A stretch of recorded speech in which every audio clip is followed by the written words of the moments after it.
I've got a new subscriber, mate, straight away. Colin Riley. There we go. Uh, Okay, so I think we're live. I think we're live right now. Welcome everyone. We've got a big two people watching. Give us a thumbs up. I'll actually give myself a thumbs up. Why not? yep, better do. No one else will, so I better do it myself. And let me get the chat up here so we can have a look, see what everyone's doing. We've got Jeffro Baldine. Hi, Larry. Larry's not even in the house. He hasn't even got here yet. How you doing, Jeffro? How you doing, Lost? Hey, Jeffro, Lost, actually.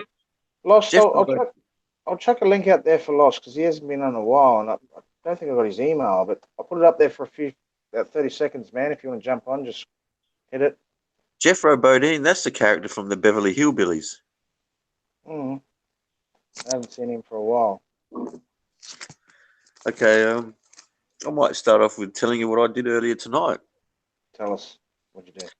I got invited onto Baguio Life with Eric and Johnny Warrior, mate. How'd that go? All right. Yeah, great. They're two decent fellas. Pretty well straight down the line. Uh, you get some good info from them. Have some good conversation. Larry joined as well a little bit later on. It was good. Uh, Johnny and Eric are decent fellas, mate. Oh yeah, for sure. I'll just send a link out to Larry too as well. Uh, they're in a If he's much. still awake. If he's still awake, big fella. Yeah, Larry's had some problems lately, mate. All right, Lost is on. How you going, Lost? Hey, how's it going? I'm not sure how well you can hear me. I don't have my earbuds with me, and I'm driving in the car. So, does that sound okay? Yeah, Yes, man. I can hear you good. loud and clear. Just restart it. Try again and plug it back in. Yeah, how's your week been, Lost? What have you been up to? I had a super busy work week, but it's all over. Gonna relax a little bit. I'm actually gonna go pick up my mom. She's gonna come stay for a little bit, so that's nice. So it's good to see family. I should be heading back soon to see mine, so I can't wait. Yeah, I can imagine, mate, having a home cooked meal by your mother. Oh, it's the best. Oh, I can't. I'm Yeah, gonna tell you what. I can't wait. Originally from southern Louisiana, the Cajun area. So have some good Cajun eats this next week. Yeah, look, I'm pretty sure that Jay will be looking forward to that lamb roast. mm. I haven't had a lamb for fucking 13, 14 months, man. Yeah, Oh man, and I haven't had beef like a rump steak or a Scotch fillet for fucking 14 months. oh, mate, you're Yeah, not going to know yourself when you get back. You, mate, I won't eat rice for a long time. I'm back home. But I'm looking forward to it. Like honestly, oh yeah, it'd be lamb chops, lamb roast, beef roast. oh, those lamb loin chops, mate. Mm, I can't wait. Steamed vegetables or boiled vegetables. Yes, I'm looking forward to that. And remember, when you're over there, look for that electric wok. Well, I've got one at home. I actually bought it, but Okay. my mum uses it a lot because I showed her how to use it and stuff because I cook a lot of stir fries on there and stuff. So it's a Breville. So I'm going to just buy another one. They're only $60 over in Australia. You get them at Kmart, and I'm just going to put it in. I'm going to get an extra suitcase, and I'm just going to chuck it in there with a few other things, and just let it come over in like a hard case suitcase. and put the fragile stickers on there so it doesn't get damaged. Yeah, that's a good idea, mate. Just make a list now of what you need over there, and pick it up when you're back here, and take it home with, take it back to the Philippines with you. Yeah, Yes, Roger Miller.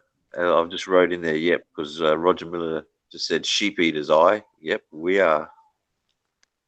Lamb, nothing like a good lamb roast. hold on 1 second. Bear with me. Just take it away, Thunder. I just gotta sort something out here, mate. Yep, no worries. Lost, how long is your mother coming to stay with you, mate?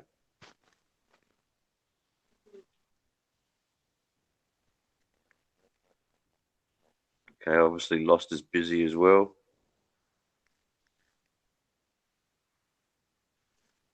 240 volts, Roger. Uh, yeah, 240 in Australia. So I'm not sure. The Philippines. Oh, 50, 60 hertz. Good question. I'd have to look that up for you, mate, because I'm not really sure. I know we're at 240 volts. I've never really checked for hertz. Well, actually, you don't. Look, I've rang gear over here before, and it's 210 here, so or 220 or something like that. I think it's 220. 220. There's not much difference. The shit just runs. Yeah. What about hertz? What's the hertz in Australia, Jay? I don't know. Yeah, that's, I don't know. But look, my computer, I bring over mobile phones, I bring over lots of shit. It's always worked here. It's never blown up or anything like that. I can understand if you're bringing something from the USA and it's 110 and you plug it into fucking 220, you're gonna fry it. But if it's 220 here and you got 240 in Australia, it's not. It's only 20. You know what's difference? It just runs anyway. You know what I mean? It's not a yeah, big. It's not a big difference, man. You can bring shit over. You don't need no converters or anything like that. yeah. Well, that's lucky. Always wondered how come we're so different to the US, because, like you said, they only run on 110. Yeah, 110. So obviously, if you plug something in that's fucking double, it's gonna blow it up. No doubt about it. But bring anything from Australia, man. I'm fine to grab. All I need is the adapter, which you get here anyway, to basically plug into the PowerPoint, where it gives Yeah. you the two prongs. That's about it. And you're fine. You're good to go. Is it like You know, Thailand? I've sorry. Sorry, No, no, go for I've noticed. I've noticed here in the States, the past few mini appliances I've bought work for both 110 and the 240. So I think I don't know if they're considered they've wised up or it's now cost effective. But I've noticed some of the stuff I've bought will work in multiple countries. You know, so they've not making two different type of products. You know, same product but for different voltage. So I'm wondering if that's going to be start to become the norm now. Well, it's like laptops, mate. You know, they've got the converter built in and the cord there. You know, that big box. So you plug it in. It's got that square box, and it goes to your computer, the power outlet. That's because people travel and through business, they got laptops from all different countries. They can plug it in anywhere in any country, and it converts it. Um, but as for electrical appliances, um, all I know is that our shit works here in Australia. When you bring it over, it doesn't fuck out or anything like that. It's actually less voltage, but it's only like 20, 20 or so less. So it seems to go all right. Yeah, just reading the chat here. Yeah, it is handy, Roger. Um, I haven't been to the Philippines yet, so Jay's the residential expert, and Lost. They're the guys who would know more about it. I'm not an expert. But I just know me shit don't blow up when I bring it here. Well, you got more experience. Uh, Phones are all good. I bring over iPhones from Australia, plugged them in. It was all good. I've Bring never, over. I've never been into the Apple products. My phone is a Samsung, and I'm pretty happy with Samsung phones. I've never really got into the Apple products. Well, that's what I got now, Samsung. But I did have that 7 Apple fucking sevens when they first come out. No, sorry, I had 22 of them. I had 22. Okay. How do you find the Samsung compared to Apple? Much more well, not user friendly, but much more. You can share shit. And you can do more stuff on them. I think so. Yeah. Actually, I'll be getting rid of this one, and I'm getting a Vivo. They got these Vivos over here. I don't even know if they got them in Australia yet, but they're pretty good, man. So my next phone will be a Vivo. Yeah. Vivo, smart photo.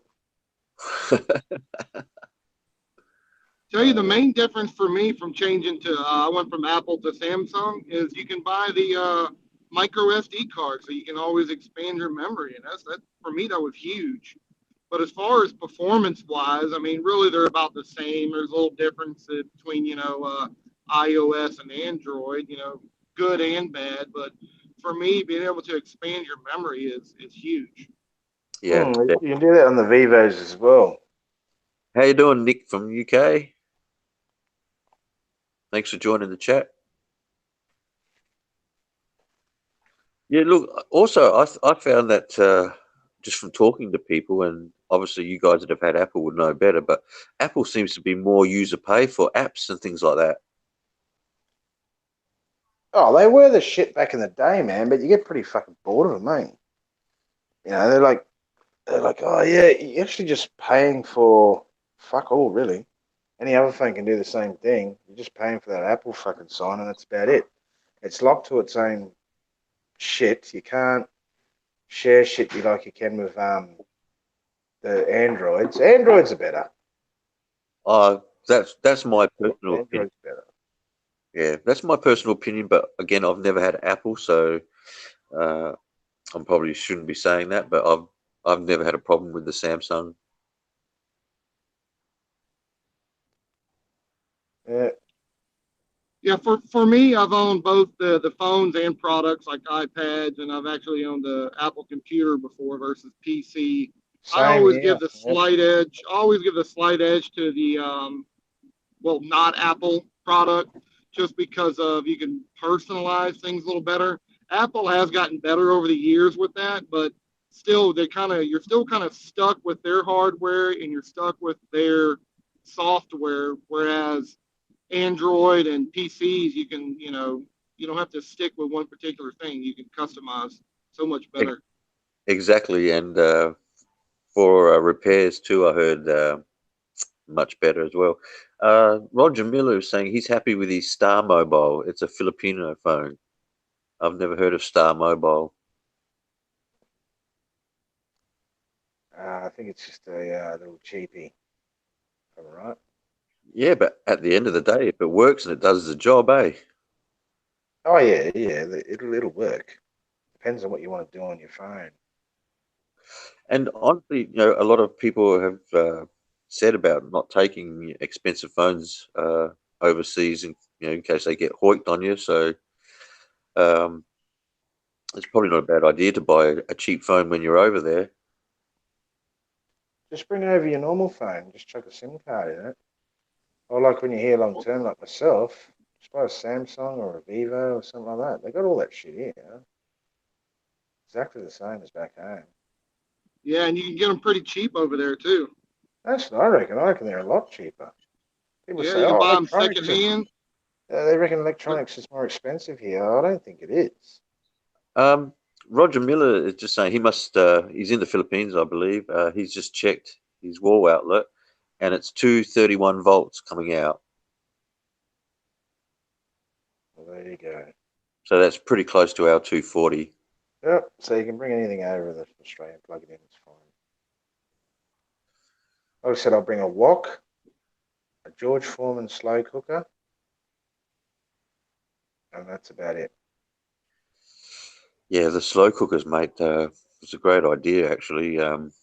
Especially if you can get beef. If it's tough, you can just slow You can cook go it. to S&R and get it, like get the good quality stuff imported and stuff like that. So, but not just that, you get a lot of pork here and chicken, so you can do a lot of those dishes. You know what I mean? Put your canned tomatoes in there, potatoes, onions, carrots, bit of spices, bit of garlic, and just let it slow cook over fucking 6, 7 hours. Yeah, mate. Just give it 2 minutes. The dog is being a bitch. She wants to go outside, so I'm going to just take her outside quickly. Or just hit it, hit it.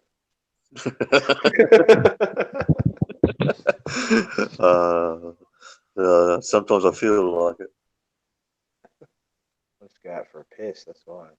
but yeah, but I can guarantee you, mate, she's fucking loyal than any woman. Oh well. Yep, just be back in a sec. Yeah, but I don't know how we got the subject electrical goods, but yeah, some countries, yeah, they'll blow up here. Some countries, they'll just work here, I guess. Yeah, I've always carried a converter with me for just in case. But I've known over the past at least 10 years, my laptops have always had the automatic converter, so that's never really been a problem. So, you know, you can plug your laptop pretty much in anywhere you go these days. Yeah, well, they're made to take into any country, basically. Yeah.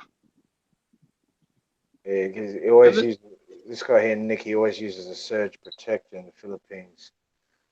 Burned out 2 laptops through blackouts. Yeah, well, I've got one of those too as well. My laptop's in, but all the other gear, I don't give a fucking shit about. I'll just go buy it again if it blows up. Just my laptop I'm worried about. Yeah, I think doesn't matter where you are, mate. Surge protection is the way to go. If my fridge blows up, then what do? You go buy another one. Yeah, I don't know if you can see the chat. Nick is saying I always use surge protection in the Philippines. I burned out 2 laptops through blackouts. Then the back on spikes. Yeah. Can be an issue. Well, I've had a few brownouts here, but my laptop's in the surge protector anyway, so yeah, nothing really happens to it. But everything else, like the aircon, the fridge, the stereo system, they just handle it and they're just straight into the mains. You know what I mean? Yep, yep. Still, it can't hurt to throw those things on a surge protector anyway. I mean those boards would be pretty cheap over there anyway, wouldn't Yeah, 500 pesos. they? Yeah, that's right. No, they're cheap. You pick them up. It's something that I will ask you about, Jay, because I've heard about. I mean, I know you drink Red Horse, and I've heard some guys question the quality of the Red Horse. What makes you drink it? Just because it's cheap and high in alcohol, or Well, yeah, it's it's a I think it tastes all right. I think it tastes like a crown lager. To be honest with you, okay? exactly for, like a crown lager. for me, that's what when I was going to the Philippines, I preferred to drink the Red Horse too because I thought San Miguel tastes like shit. I'm not real big on those light beers and Red Horse. Besides the alcohol content, it's a little thicker and a little heavier type of beer, and Yeah, which I prefer. and So to me, it has a when better taste than San Miguel. yeah, when you drink San Miguel Light, it tastes like it's half beer, half water. That's what it tastes like. And it just, you got to drink fucking 8 of the bastards before you even start to feel anything. You know what I mean? Not that I drink to get drunk or anything like that, but fuck me. If it tastes like half water, half beer, honestly, you grab a VB in Australia, you tip half in a glass and fill the other half up with water, and that's what a fucking San Miguel tastes like. But you can obviously get foreign brands of beer there as well. Yeah, but you pay for them. Yeah, but the problem is at every little like corner store, 7-Elevens, that kind of stuff, you can't. Well, those will be a little more expensive, but they're not readily available. You got to go to almost like the bigger markets to get different brands. So if you go to your corner, sorry, for example, they're only going to have Sam McGill, excuse me, Sam McGill, Red Horse, and maybe that Pilsen or something. You're only going to get about 3 or 4 choices. That's it. Yeah, that's a bit of a shame. Of course, I'm assuming that's still the case. I haven't been there in 8 years, so Jay would probably know a little better, but that's what it was like when I was there. Yeah, they got when you go down to 7-Eleven, you've got you got your Colt 45. You'll have Coronas, but mostly San Miguel Apple, San Miguel Lemon, San Miguel Light, Red Horse, and San Miguel Pilsen and stuff like that. You'll have. Yeah, Nick is saying that he prefers when he's over there prefers Kahlua and Coke. Oh, Nick, you better buy a fucking dairy, mate. Yeah, this is a question I forgot to ask the other guys earlier tonight. How do you go for like drinking coffee over there with no milk? No, we buy milk. Okay, I thought milk was hard to get over there. No, you got your long life milk, just like back home. But Uh, you're not gonna get fresh cow's milk, 2 litre bottle like back home. So okay, you just buy your long life milk now. Barry okay, buys it all the time. I get it every now and then when I want some milk. But yeah, if you want some fresh cow's milk, you're gonna have to go to S&R.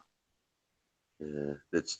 I don't personally. I don't think the long life milk tastes as good as the fresh cow's milk.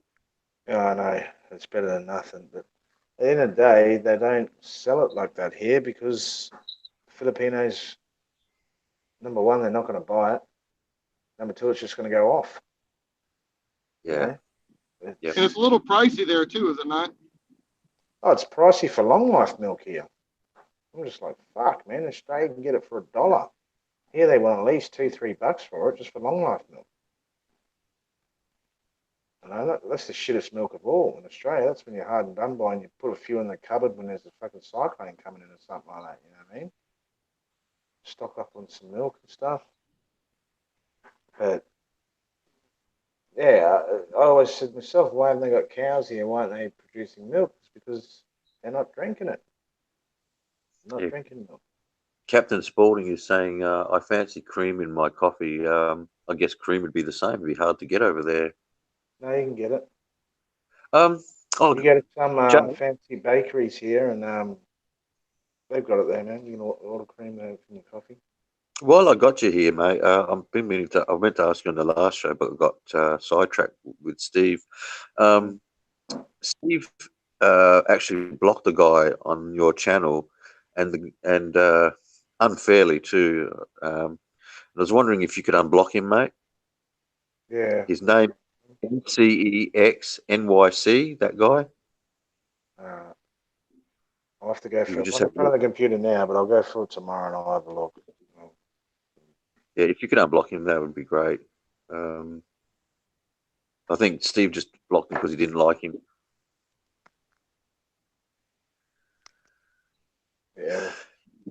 Yeah, Nick, I've never tried that 3-in-1 coffee, so I can't tell you if it's awful or not. But It's basically sugar, coffee, and powdered milk, 3-in-1. All right. They sell it at every sorry store. They got it around here. And when there's nothing, you can get your Neste coffee and all that here, though. All that sort of shit. But you got to buy your milk and your sugar and all the rest of it go in it.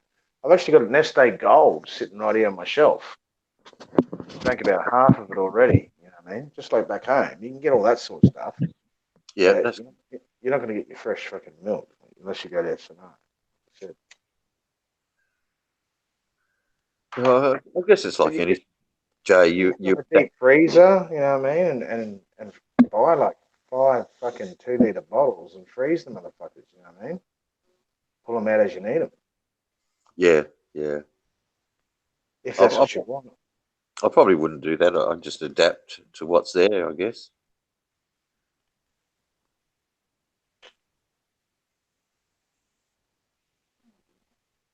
I Yeah, can't talk my life. Captain Morning, I'm guessing, yeah, the powdered milk and the long life milk, if they're obviously not big on dairy over there,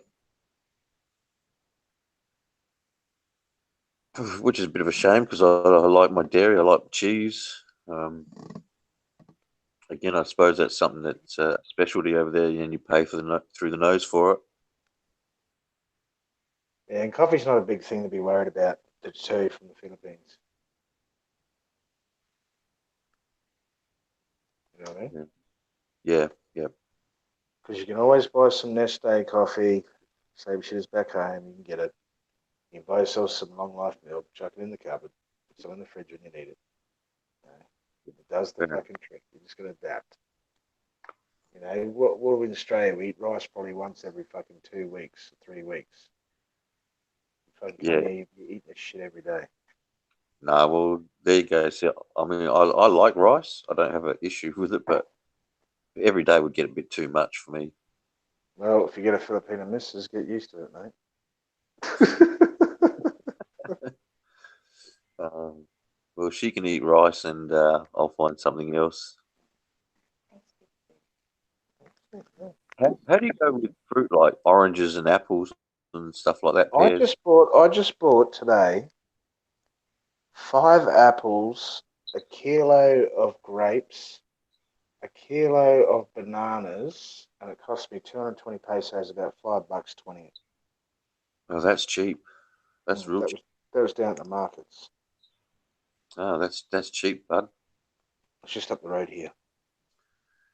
Because that's one thing that I do like. I like my fruit and fresh fruits. Yeah, if you like fruit, anywhere in Asia, well, Southeast Asia, man, they have just the best fruits. Something I really like that was over there is in America we call it dragon fruit. I think it's got different names everywhere, but it's kind of like that kind of reddish, greenish, and it looks like almost like some kind of sea urchin. It's got little spiky tentacles hanging off of it.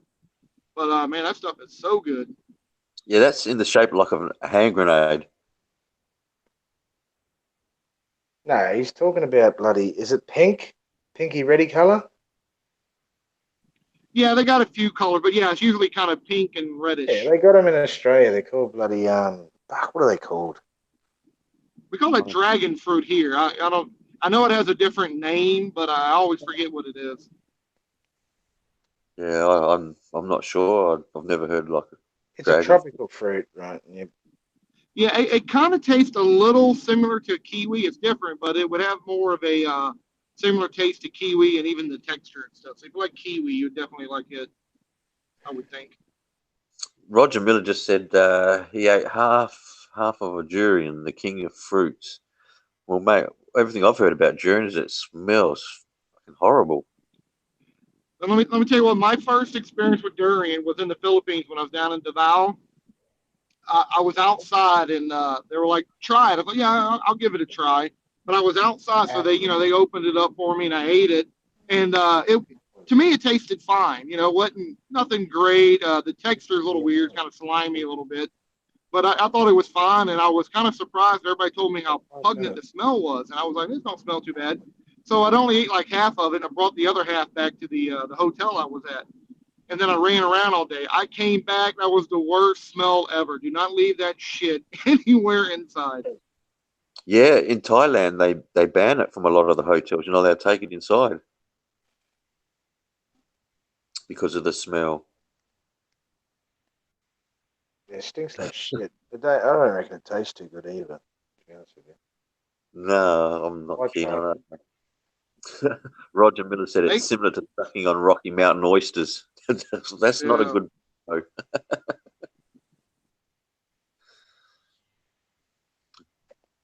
I think I'll give the jury a miss. What is good as mangosteen? I'm surprised they don't have that in Australia. That tastes alright. It's like a purple. It looks like a passion fruit. Oh, I love passion fruit, man. It looks like that, and it tastes similar to that. It's called mango steam. I didn't know why they call Yeah, it we mango. have that here in the States. When you open it up, it's kind of like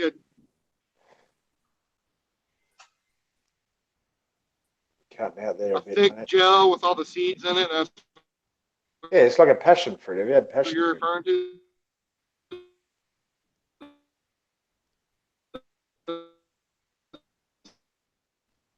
You guys still there? It's cutting out a bit, or is it just Pretty good. thunder? You there? Great. Internet's fucking out. You guys in the chat, can you hear me?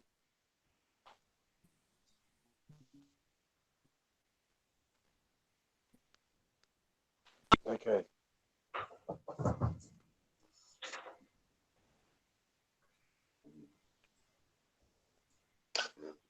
Hold on. You there, Thunder? Yeah, sorry, man. I just had to let the dog inside. Yeah, I couldn't hear anyone. I don't know if it was me cutting out or that boy No, said they could hear me. no, got to let her back in again. Otherwise, she tries to find a way to escape out the yard, the bitch. Escape here, eh? Yeah, it never used to be, but she Have you got it got out. spaded? No, no, Have you bred it yet? no. Well, see, that was the issue when, because they were only about 3 years old when all the shit went down at home. The idea was I got the American dogs to breed them, but the last few years it just hasn't happened because you know all the shit that went down. Man, we were fucking driving down the road and you seen this guy and he had a bitch that looked exactly the same as my male Staffy, the blue and white. Yep. Couldn't believe it. Exactly the same. I said, it was a bitch. And I said, you looking the breeder, mate? He goes, yeah, I am actually. But I just want to get it first heat over and I'll do it on the second heat because you can't do it on the first heat. Fucks them, and kids, you know what I mean? They're, Basically. they're too young. Their body Too hasn't young. set. Yeah, they haven't filled out yet and all the rest of it. I said, yeah, no worries. Then I've exchanged numbers with him. He goes, what do you want out of it? And I said, well, we made here, because I was with my mate at the time. He wants a pup. I just want pick of the litter. He goes, yep, fine. Okay. He sold them for $1,000 each. It was my dog's first fuck and this other dog's first fuck. He was struggling that hard. I was nearly going to grab his dick and put it in for him. It took a long time for him to get it in. We were like, fuck, this ain't going to happen. She was ready and he just couldn't get it in. He was all over the show, shoving that shit in crooked and stuff. It was like, fuck me dead. Anyway, he finally got it in, done the job, and he punched out 12 fucking pups, man, for his first fuck. The motherfucker made $11,000 off that within 9 weeks because we took a pup.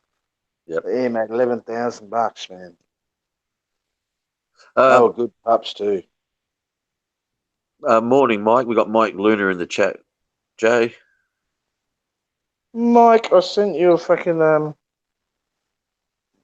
actually, I didn't send him a link. Oh shit! Hold on, Mike. I'll send you one. Let's have a look here. There you go. There goes the show. Those bloody New Zealanders. He just wants to come on and have a bit of a chat. That's what he wants to do. Send it Yeah, to your phone. well, I haven't heard from Mike for a while, actually. Oh, he sent me a message. I think it was today. Yesterday.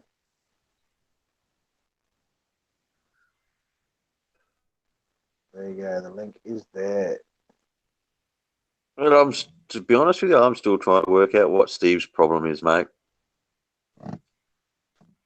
Steve? I think I'll be Havoc Master. Oh, I think he's just letting off some steam. To be honest with you, Jay, I thought I've tried to be reasonable about the whole fucking situation. Yeah, well, Steve's just No. Steve, you know. He's just, you know, I don't really. Yeah, he just gets on Yeah, it. like to me, Stuff. I'm a third party to all of this, so I don't see that it's my place to make things worse between anybody. Yeah, I think he just doesn't like some people, you know what I mean? Yeah, that's He yeah. just doesn't I don't like have. some people. Yeah, You but know what? you know, Actually, you know what? I listened to Popeye's video, right? And there was a guy yeah, in the comments section, right? And this is what I don't really clearly understand. And you were in the comments section too, as well. And this guy turns around and says, Jay's only apologizing because he's going back to Australia soon and he's worried about what his mum and dad think. I'm like, are you fucking serious? Like, I see. I I said, you see that. can't be serious. You cannot be serious. Like, don't get me wrong, man. Some people say some fucked up shit. What has me going back to Australia got to do with me apologizing? I Fuck think all. if you And watch, my parents, worried about what my parents think. Are you fucking serious? My if you parents watch, don't watch these fucking shows. My parents know exactly what I am and how I behave and what I do. I'm not. I don't have to please them or have to do anything because I'm going home to Australia. I'll still do these live streams when I'm at home, just like I'm doing uh, now. I if you really, watched it, if you watched it, you would have seen that I reckon I wrote in there that Jay doesn't want worry about what anybody thinks. yeah, it was quite bizarre. I heard you. I heard Papa actually read out your comment, and I just thought, who the fuck is this guy saying this shit, man? Like, you can't. What? Just grab your head and smash it against a brick wall. You know what I mean? A little bit Yeah, more, and just repeat yourself again and again and again, and then play it back to yourself. It's just I absolutely You ridiculous. know, all they want to do is stir the pot. That's why those things just need to be ignored. I mean, these guys just make these off the wall comments, just crazy, ridiculous stuff. Just needs to be ignored. Yeah, I was just dumbfounded. I was just like, come on, man. Like, so hang on. So you're saying my apologies because I'm going back to Australia. Man, if I didn't want to apologize and I still have beef with these guys, it doesn't matter if I went back to Australia. I'd still have beef with them, wouldn't I? I'd still get online and say what I want about them and stuff, right? You know? So why would going back to Australia? What, my mum's going to smack my bottom when I get home? Are you fucking serious? Oh, Well, mum, let's I'll be a try to bad shut. boy in Yeah. the Philippines, mum. All right. You get the wooden spoons done. Oh, God, not again. You know how many of them are snapped over my ass, mum? Oh, go. You know, like, come on. Fuck me. we got Philippines bound. Jerry's in the chat as well now, saying hello. Bound and gagged. They're just trying to shit stir, Jay. Yeah. It was just weird. That's just weird to say something like that. Like I'm a I, fucking. I don't think Popeye took it seriously. I don't. He pretty well brushed it off. He's just sitting there banging his drums. He's happy now. I mean, as far as they should just move on now. Jay said his piece. They should all just move on, but they're not. Two Jason shows Michael's in. in the house. I'd like to give him a shout out. How you going, Jason Michael? I know you, man. I fucking know you. Hey, look, Mike, there's lots of shit gets said, but it's water off a duck's back, and it's at the end of the day, talk's cheap. Hey, look, another thing too as well, Thunder, right? I was sitting there thinking the other day, right? I apologise to Popeye and all the rest of them, right? And I'm thinking there, and then Barry says to me, I'm not going to apologise and all the rest. I said, whatever, Barry. And I thought about it, and I said, you know what? Popeye really hasn't done anything to me. What the fuck am I angry at the guy for? He goes, yes, he has. I said, but What about the stuff that I've said about him? I said nothing he's said has actually really hurt my feelings or offended me. Nothing. Nothing at all. The only thing that was said was from Aloe that pissed me off. That's it. But as for the rest of them, name calling and saying this and that and every now and then, it hasn't really affected me. And to be honest with you, Popeye really hasn't done anything to me at all. When I come to think about it, if I go back and I think about it, there's nothing I can really say that he did this to me or whatever. There's really nothing, to be honest with you. Yeah, that's right. And you know, uh, the way you've handled it's probably been the better way to go. At the end of the day, mate, people are going to get sick of the drama part of things anyway. you. Yep. What's done's done. Yeah, that's right. Yeah. It's all put it behind you and move on. Like I said, I'd rather talk shit and have a laugh. Get some fruit into you. The Philippines is not like this. I'll give you the hot tip. It's really not. Yeah, it's.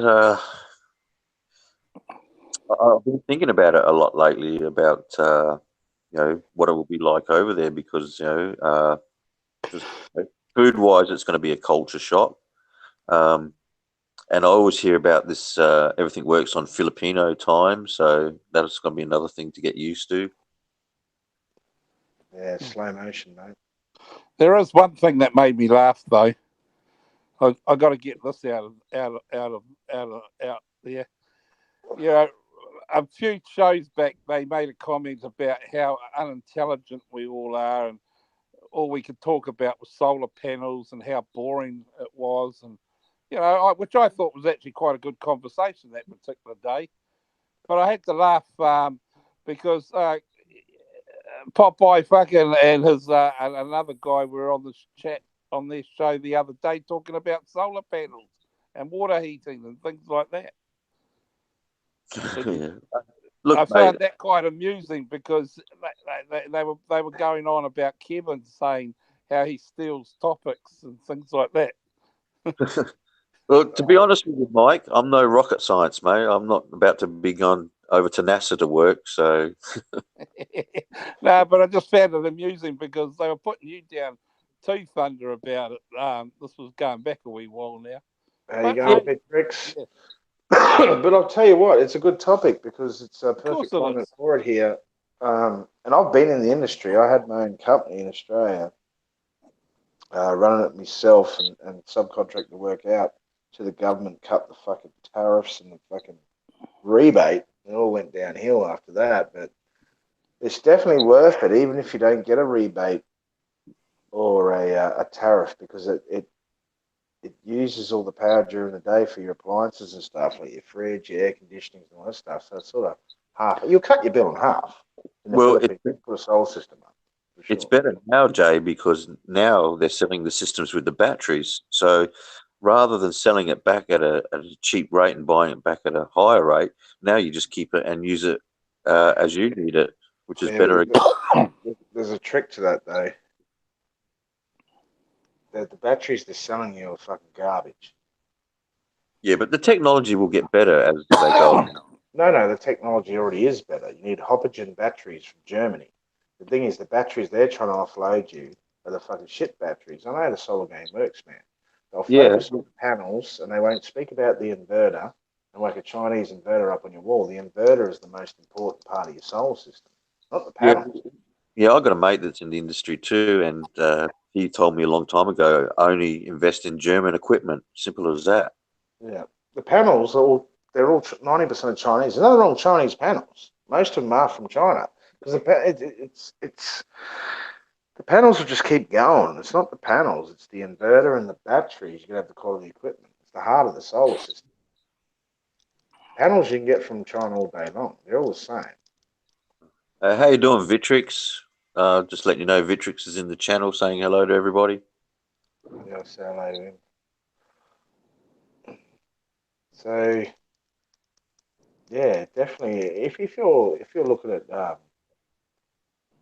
purchasing a house here and stuff like that, and you're thinking about getting solar, fucking definitely recommend it. Well, you see what Pascal did in his place, that little hut he built. He put up a wind generator, which I think is ingenious. Yeah, well, where we are here, there's not much really. It's pretty still at the moment for wind, but it's sunny all year round. So You need Yeah. wind to make the wind generator work. I don't think the Philippines would be classed as a very wind conscious country. you can't lose on the solar. It's the same. It's the same. Well, North Queensland, it's the same. Basically, the same temperature. You know, the same sunlight, and you can't lose. Yeah, what I learned tonight, and in an earlier show with talking to Johnny Warrior and Eric, Baguio Life, was that you go up towards Baguio and the temperature totally different again. The weather's, um, you get cold up there, being up in the mountains. That'll be at night time and stuff like that, but it'll still be good for solar. You know, solar systems, even when it's cloudy and it's raining, they still produce power. Still. Yeah, it's just the uh, uh, the amount that they generate. Obviously, the more sun, the better it is. But even on a cloudy day, you would generate something, but it just won't be to the Not full as capacity. much. Vitrix asks, a good question, Vitrix J, are there many solar installs in the Philippines? To be honest with you, I don't know. I have not seen anyone put solar systems on houses here. Obvious reasons. Most of the population is poor. Even on the rich houses, they don't have solar on there, which I'm just dumbfounded. There's a lot of nice. Well, they do. You just got to look. There's a blogger called My PI Dreams. Tell them to go and watch his episodes on solar. He's got a solar system on his house. German company, obviously, in Manila that makes them and installs them, apparently. My Yeah, PI Dreams, it's called. it's pretty easy to do it yourself. It's just the electrical part. You're gonna have to get an electrician in and get him to read the manual and guide him through it. But with the racking and stuff, I've done it before. Bolted the racking on, put the solar panels on, hooked them all up, ran the fucking cable through the roof, put the inverter on the wall, and all you do is hook it all up, and you just need the electrician to come in and do the final parts. You know what I mean? It's not that hard, And it's really. strange, a place like the Philippines where they obviously have electricity issues, that solar isn't more common around there, especially for families that couldn't afford it. Yeah, well, you know what? A lot It of them seems that that can afford it probably don't believe in it or don't understand it. Usually, the main purpose why people don't purchase solar is because they don't understand it. They don't know how it works. They need someone to go in there and sell it to them, like I used to do, and show them, look, this is how much you're going to fork out. This is how much your return on investment is going to be. This is how long it's going to last for. And your bill's going to be cut by, you know, 80 to 70%. because power seems to be a big issue in the Philippines. One, the service to homes, and secondly, the price is quite expensive over there for electricity. Yeah, alternative power sources are just not making it down to these developing nations, places like the Philippines. Even me going to Colombia, you hardly ever see it. It's another place that could take massive advantage of that, but just for some reason, it is slightly expensive, but it's not on their radar. It's just not something that they want to invest in. It's a strange thing because Thing is, they all want it, to invest in it, right? As soon as they put out a tariff and a rebate. Because how the rebate used to work in Australia, right? Every solar panel has a serial number. Now, we used to take the serial numbers off the solar panels, and that's how you got your rebate. So every serial number was different. And you used to take it in, put it on the paperwork, and send it in, all the rest of it. And it was called STCs. which are solar technology certificates, and that's what used to give you the rebate. So a person buying a solar system for 20,000 gets a 6,000 rebate from the government because they get the solar technology certificates and they cash them in. And on top of that, they're going to get 44 cents a kilowatt of electricity when they feed it back into the grid. You see, when there's a that, gain and there's advantage there, and if they do that here, of course people are going to do it. They're going to be like, oh fuck, that's dropped. That's dropped a lot now. I think the last time I heard it was like 16 cents or 13 cents now, Jay. Yeah, 8 cents or something in Queensland. But you got to remember the people that signed up on it, like my mum and dad, back in the day, they've got it to the year Yeah, they got 2028. They're going to get that to the year 2028. They're not even going to be alive. Yeah, the first people got a good deal, but at the same time they also paid more for their systems because the systems were a lot more expensive when they first came out. Yeah, they did. Now you selling bullshit too as well. You 6 kilowatt system now for around $3,000 to $4,000. Yeah, but you're not going to get a. Well, that's about what it's worth, man. I used to buy them from the wholesalers, and that's how much they'd cost me. And I'd take the rebate.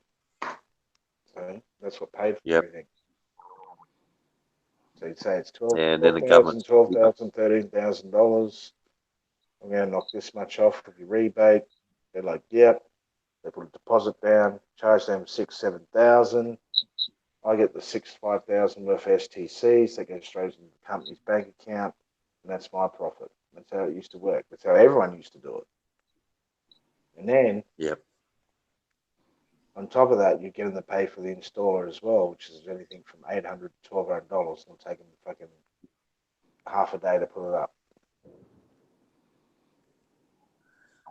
Yeah, Vitrix is probably, from the sounds of it, and from what I heard Popeye talking about, the price of it over there is way, way over what it should be. Some middleman over in the US is making a lot of money. They're being way overcharged for those systems.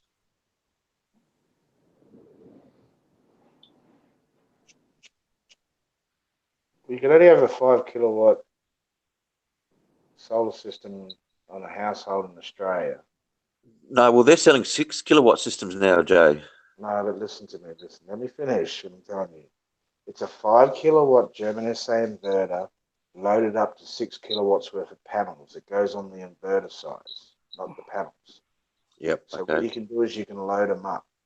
You load them up to 6 kilowatt because it just gives it extra power. You know what I mean? The most it's going to hit its peak is from 1 o'clock to fucking 3 o'clock during the day. But loading it up with extra panels is just going to produce more power for you. But it always goes on the inverter. It doesn't go on the panels. You can always load them. It's fucking healthy and recommended that any inverter you got a 3 kilowatt inverter, load it up to a 3.6. Chuck an extra 200 watt panels on there. That's how it works. It goes on the inverter, not the panels. Yeah. What they did here, though, I don't know if you noticed it, Jay, is once a lot of people started going over to solar electricity, the power companies here just raised their price, the mongrels. Yeah, well, my mate's house that I done, he gets a check at the end of the year from the fucking electricity company every December. Yeah, I've got a friend like that, but he's a single guy living in the house on his own, so he doesn't use a lot of power.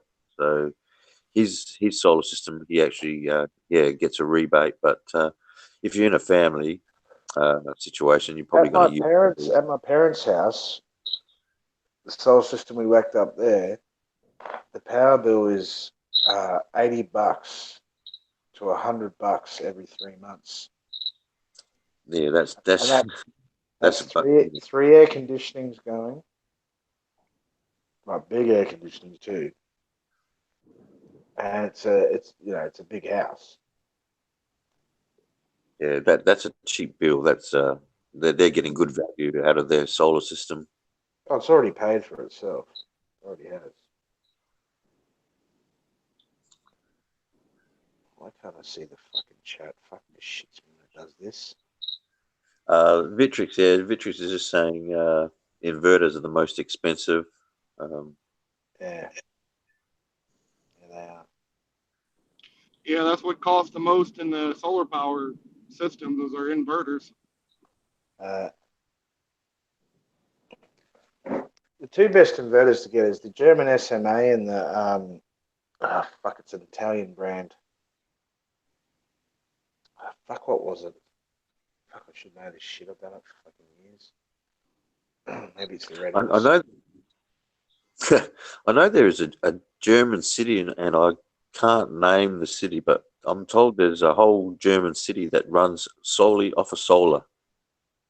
Their whole power grid is run off of solar, so that's pretty impressive. Yeah, well, they're the cleanest energy-free um, country in the world, because that's where it all started. Yeah, well, look, I think the technology will get better, but we're definitely underutilizing solar power. I think the issues are with the battery life, the battery systems, the Yeah, well, storage of it. if you get the hydrogen batteries, they'll cost you $1,000 each from Germany. The last time I fucking checked, and they'll go for 20 years. And Yeah. the inverter will go for 20 years too as well. The panels will go for 25. And to be fair or honest, the battery system is the way to go, because why feed back electricity to the company and then buy it back for them at a higher price? You're better off storing that electricity yourself and reusing it. Yeah, but if you've got a good tariff, like a 44-cent tariff, it's more common sense to take that tariff, because your bill goes into credit. They end up giving you a check, but they don't give those tariffs anymore, because that was back in the day. But like you said, Yeah. These days in Australia and even in the Philippines, the battery backup would be the go. But Yeah, like I said, if you need 10 batteries, that's $10,000. Then you get your solar system on top of that. yeah. Like I said, my friend, he does all right because he gets a gas bill as well, but he only has a hot water run on gas. And what he gets back on his rebate, pretty well, they take that straight out and pays for his gas bill as well, because his electricity and gas are with the same company. So whatever he makes off his solar, it goes off to paying his gas bill as well.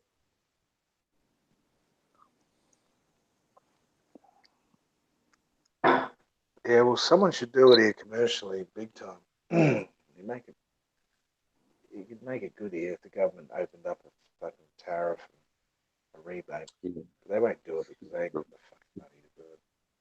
No, they haven't. And the issue you have in the Philippines is finding families that can afford to pay out for those systems. Oh, you just go to all the fucking estates, mate. You can find buyers, especially foreigners too, as well. I would sell that shit to them all day long. Sit down with them. Yeah. As soon as you knock on the door, right? As soon as he opens it, you start wiping your feet. And he'll just open the door and let you fucking straight in. Get you a coffee or offers you a beer, sit down and have a fucking chat. Show you what this is all about. Show us your electricity bill. Would you like me to knock off 80% of this? Let me show you how. Get me in front of fucking people, man. I'll tell you that right now. I'll sell my own mother at the right price. Jay. Tell you that right now, mate. I've had plenty of experience in selling fucking solar systems, own timeshare, and all the rest of it. Once you sit down with people, help them understand. When they understand something, you build a friend and rapport and trust, they'll buy off you, man. Every time. You're not selling them some chocolate shit. You're selling them something that's going to fucking work. Yeah, well, that's the key to it, is having a good product. If you've got a good product, it's easy to sell. Not really. They don't trust you. They don't buy off you. But if you're trying to bring it, you're talking about trying to bring this to the Philippines, where the average Filipino can't even save money. I mean, they're terrible at their own Oh, you'd go to the, You like know, I said, you'd go to the estates where all the rich ones are. You wouldn't walk around the neighbourhood. These motherfuckers. You can't even put on their roofs of rust on it. In Australia, if your roof's got rust on it, you need to change your roof before they'll let you put a solar system on it. And you just can't do it. Jay, you got Matt Wilkie saying hello in the chat, mate. How you doing, Matt? Good afternoon, Matt Wilkie. But actually, it's night time here. I'll send him a have link. y'all actually, seen those new Matt actually done a lot the of new? solar himself. He was selling the leads for that, actually, his call center. He knows about how it all went fucking bust and shit like that. I'll send him a link. I'll send it to your email, Matt. yeah, well, Matt, over here in Australia, a lot, I don't know about where Jay was living, but in Adelaide, a lot of the homes here are tiled roofs. Yeah, you can still do it on tiled roof. Just more of a Yeah, fuck yeah, around. I think you break tiles and shit like that, especially if it's an old house. Mm. If you're yeah. redoing your roof, they've Well, got those new solar, the solar tiles. Like you can have your whole roof done in solar paneling. They got those new instead of like the shingles or the ceramic tiles, they have those solar panel tiles. Now you can do your whole roof in it. well, Yeah, not that's all that long ago, maybe a few years ago, I was watching a documentary where MIT were working on a paint that was that collects solar energy. we can spray it on. Yeah. Yeah, yeah. So that was interesting. I don't know how far they've got with that technology, but it was definitely interesting to see it. They got nano panels now, and they apparently draw a lot more energy and stuff like that. Like roofs should be mandatory. New houses should be mandatory built with solar systems on them. Should be part of the package. Yeah, well, it's like here. I don't know, but in Adelaide, any new homes or new housing projects, uh, everything like power, like the old Stobie poles, Jay, um, new housing construction, everything's put underground now, so you don't have the Stobie poles. Power's all underground. Um, it's the same thing, if you're going to build a new housing project, you know, you use all the technology that you can to make the places better.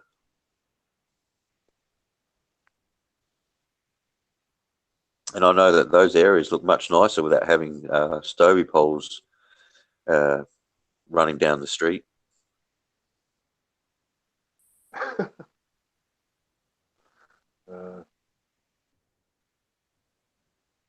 Uh, Lost is just getting gas.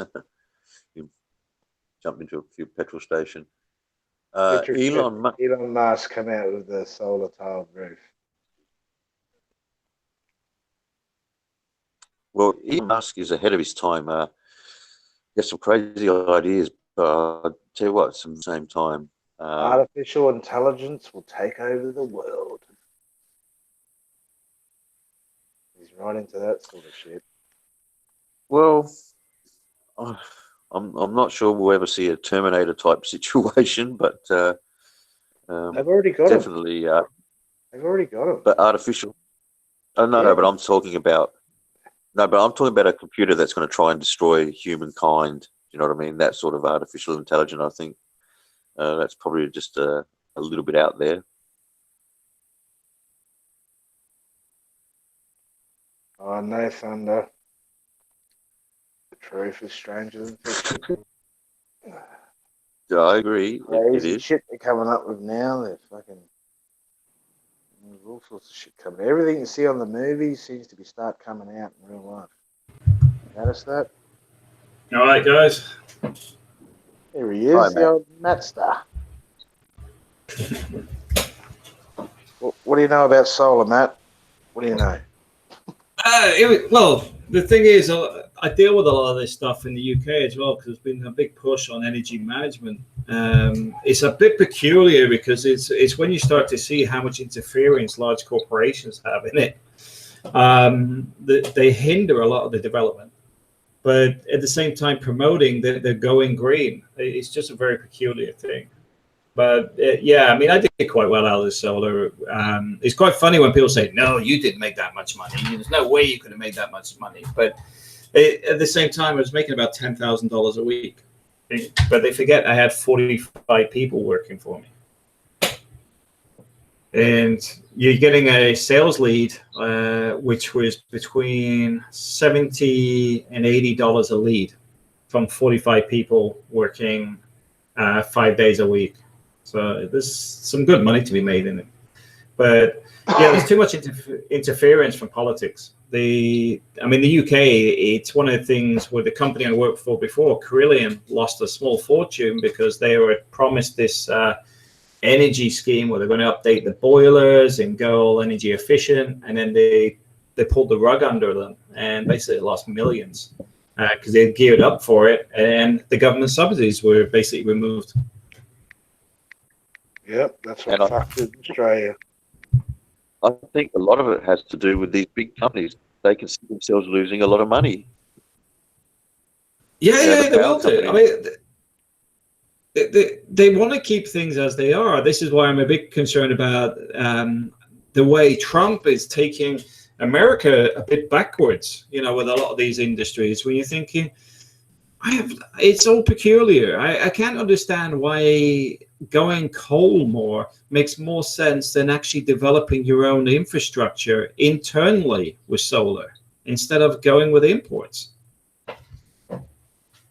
Yeah, well, obviously, number one, he's trying to win over the population, and I guess when it comes down to using coal, which can be a cheap energy source, he's also looking at creating jobs. I guess that's the only thing I can put it down to. But the peculiar thing is, if you look at the developing nations, the big ones, they have heavily gone on infrastructure. You look at China, they've gone heavy on hydro, and they've gone heavy on solar, and they've gone wherever they can make electricity cheaper. India's the same. India's gone massive on solar, because the thing is, there's two resources you need to have a cheap working population. It's energy, and then it's people's wages. If you've got energy down to almost zero, you've got a cheap ability to compete with anybody on the globe. And at the same time, you've got other countries still not 100% what they need to do about their energy needs. They can't go nuclear. It's unpopular and stuff like that. And they hinder the development for the last 30 odd years. And at the same time, we'll go solar. No, we won't. So you get this rush of subsidies and people starting to go with it and promise that they'll get the X amount of money back. And then they stop doing that and crash an industry that's just about to start developing and growing into something much, much bigger. And it's just very bizarre and backwards. Yeah, well, I don't understand it. It seems to me that the US is underutilizing the brain power over there. I mean, with Silicon Valley and places like that, NASA, the technology they could come up with, I just don't see them making full use of it.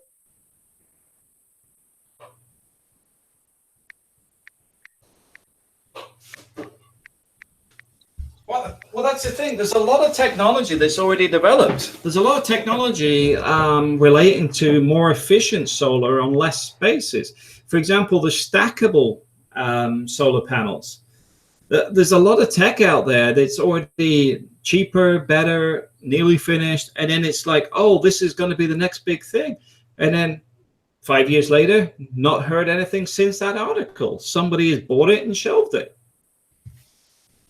Yeah, well, petroleum companies have been doing that for a decade.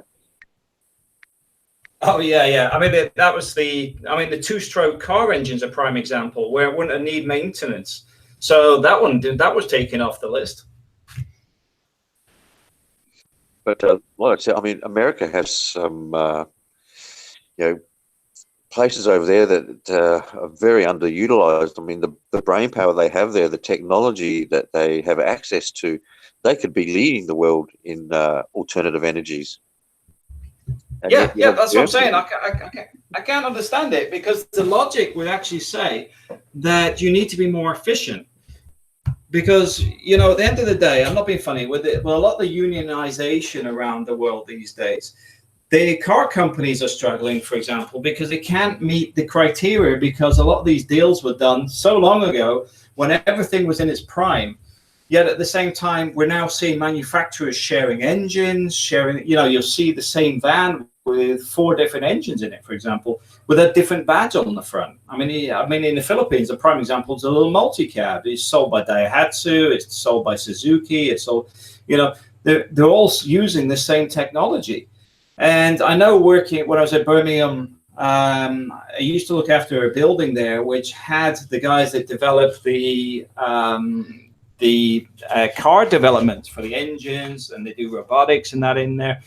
And yet they are having the different car companies having different people trained there side by side, which tells you that they're working together. And when you see, I mean, even on YouTube, you'll see somebody peel a Volkswagen label off a Volkswagen car, and there's a Seat engine in there, that there is something very peculiar going on. Well, you know, Europe at the moment, probably technology-wise and with cars, are probably, you know, way ahead of everybody else, really. European car manufacturer.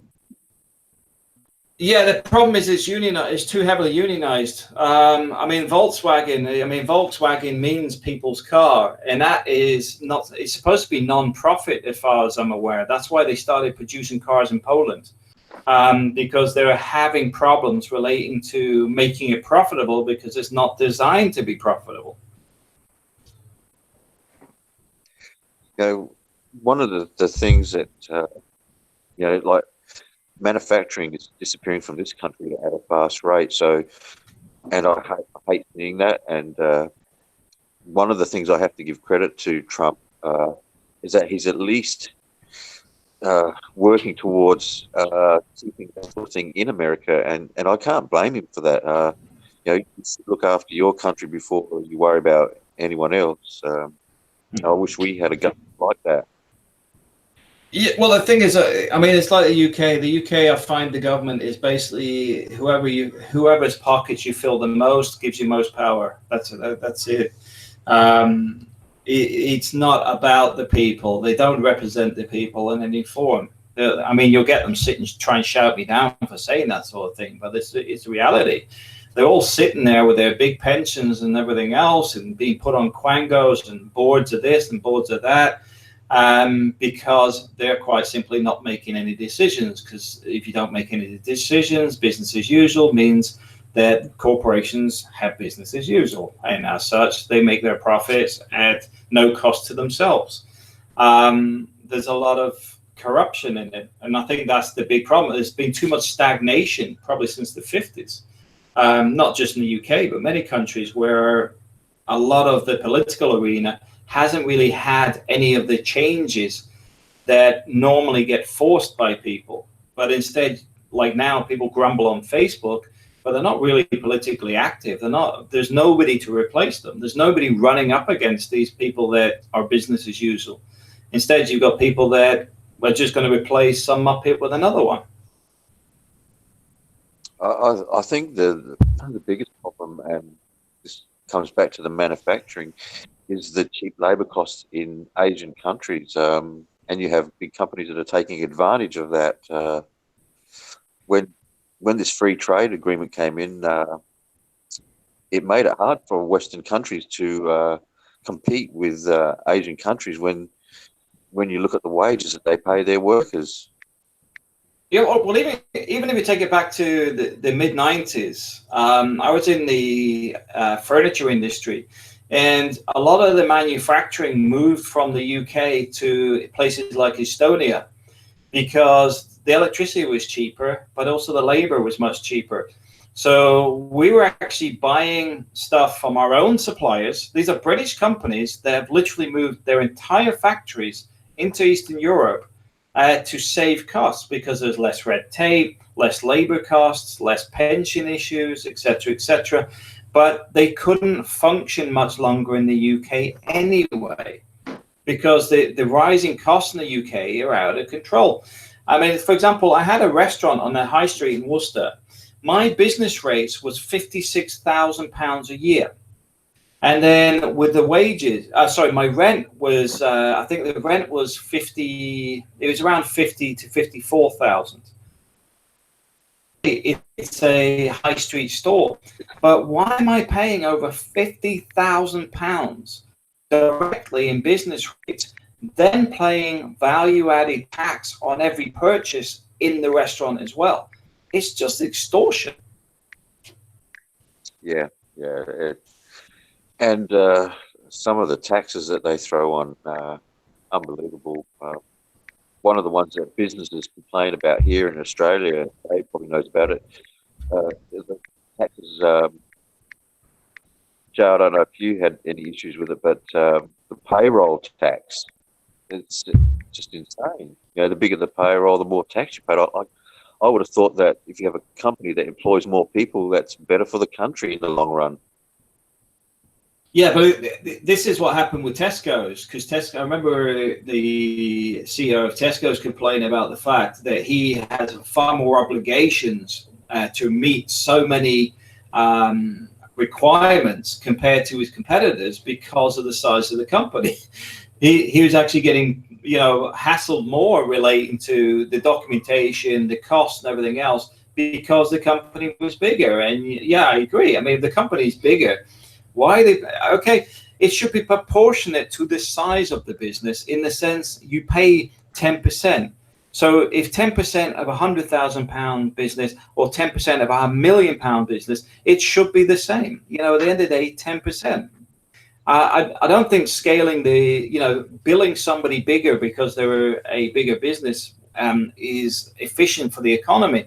But I also find a lot of the money is misspent as well. I mean, I was reading the other day relating to, there's another new tax coming into the UK relating to plastic cups and single-use cups, such as like the stuff you get at Starbucks. And they're going, oh yeah, we're going to get this extra tax. And I'm like, whoa. Where is the money going? Why the hell are you taxing businesses without actually fixing the problem? All you're doing is taking more money for the treasury. You're not benefiting the economy. You're not benefiting the nation. You're not solving the problem. All you're doing is giving another tax, and people go, well, it'll be better for the environment. No, it won't, because the money's not spent on the environment. It just means people pay more tax and have to find another solution to the problem. Okay, Vitrix is in the chat. He wants some things read out. Firstly, Trump has done amazing stuff for the US. Yeah, got more from other countries than those Democrats did. Let's read this. Trump was voted in by the people because he genuinely cares for them.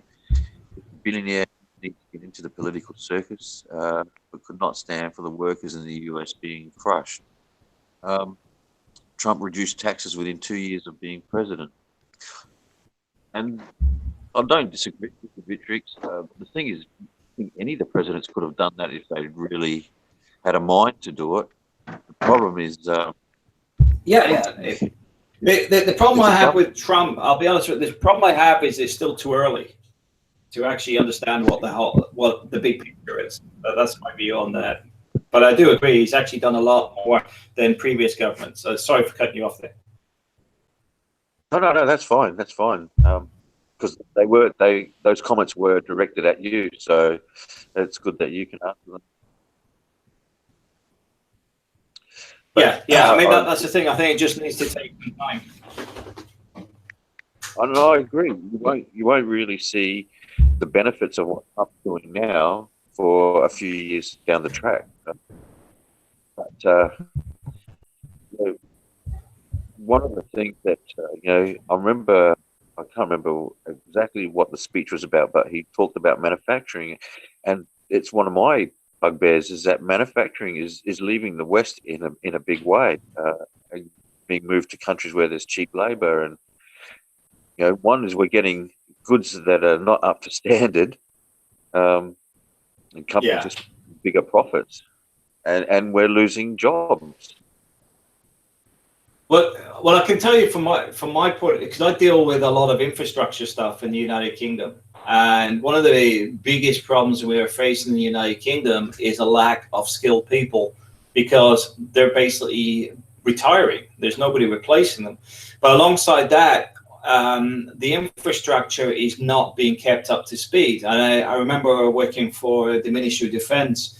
We used to take motors off some sets that were built during World War II. I'm not allowed to talk about what they were for, but we took those motors off because it's a project that's been left there since World War II. It's a basement project. But the reason we took that is the motors were all metal, everything, the fans, everything. And one of those motors would easily run for 25 years. A German motor would run for 5. A Chinese motor would run for 1. And the thing is, and people keep going, oh yeah, they're cheaper. You're getting what you're paying for. It's not just a case of the manufacturing's moved for a cheaper cost. The quality has just crashed. And at the same time, you're losing the people that can give you the high-end quality because they're retiring without passing on their skills. Yeah, exactly. And, to go back to the UK, there was a time when a lot of the great inventions of the time were coming out of they've lost that. You don't have that brain power being utilized. And I see that happening in America at the moment. They're not utilizing their power like they should.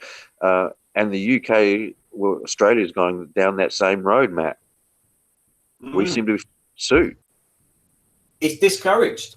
It is discouraged. I was talking to a guy a while back when I was surveying Brixton Prison, and he does mentoring because he works as a prison escort during the day, but he mentors for people that are in the community that are having problems, disruptive or whatever. And one of the things he was saying is the fact is, when I was a kid, you were let's say bred that way to excel. You were good at sports. You were good at you excelled at certain things, and you tried to be the best you could be. Today, that's discouraged. You're standing out. You shouldn't stand out. You should be better than anybody else. Everybody's supposed to be these well-rounded people, which are basically just robots that watch the Kardashians. They are not teaching people to excel or being good at things. They'll run you down for being good at things. People will turn around and say, well, about being good on the track. Why are you racing around in circles? What's all that about? I'm going to be on the Britain's Got Talent or America's Got Talent or all this sort of garbage.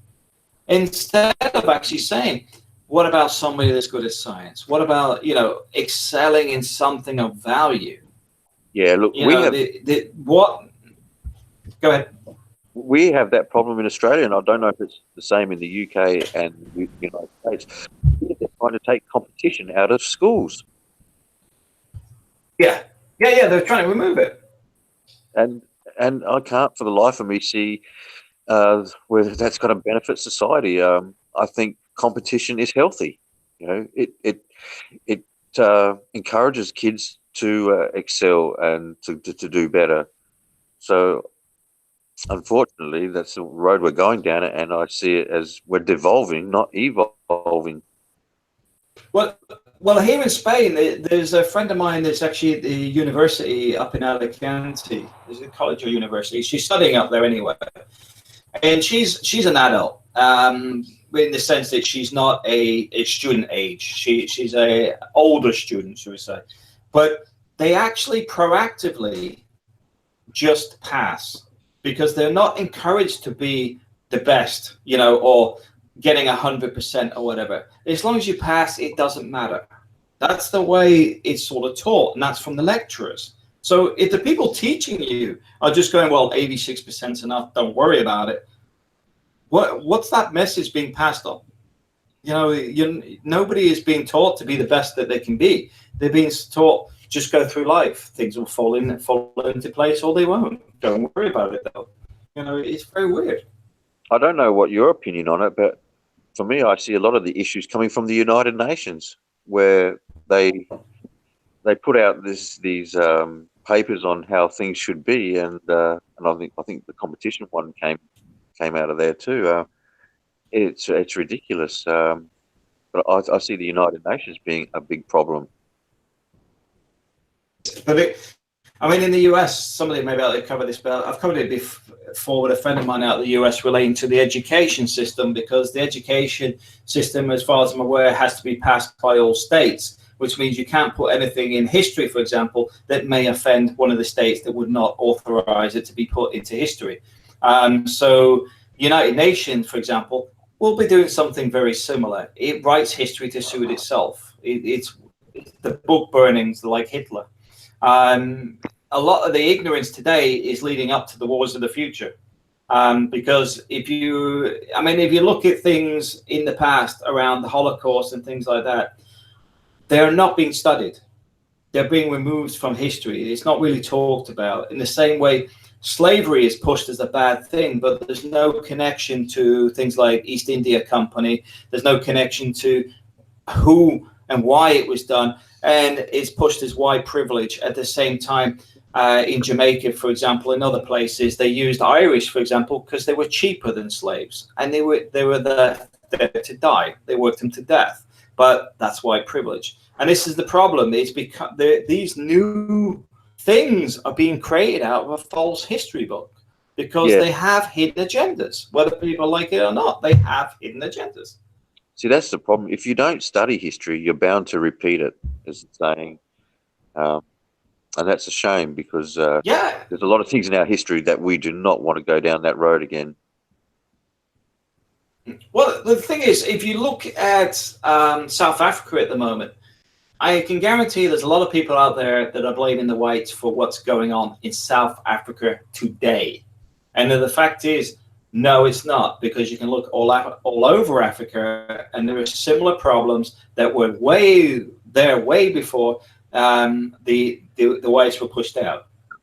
The problem is, whether people like it or not, corruption is a big part of the problem in these places. And although Western interference is quite common, reality is a lot of the problems are in their own communities and with their own people, and they need to recognize that, because it's the only way to fix it. It's the same as the UK. When people go, the Brexit's going to fix the UK, and I'm going, no, it won't, because you're not recognizing the problem we have: a failing government system, a failing political system, and we haven't got a democratic society beyond we can elect for who's on the list, because the people we want aren't on those lists, because they're not running for office. That's what needs to change. We need a far broader selection of people actually running for those office positions to get a democratic society back in the United Kingdom. At the moment, it doesn't exist. A lot of people don't want to say anything because they get branded as a racist or whatever. In fact, all they're actually trying to do is actually say, we want a fairer system. We want recognition as a nation. We want sovereignty or whatever. The point is, those discussions should be allowed to happen, but they're not. A lot of people are scared of actually turning around and just saying things as they are, because they get instantly branded as something they really aren't. They're actually proud of their nation or whatever, but instead get pushed down as being anti this, anti that, and the actual real topics don't even get discussed.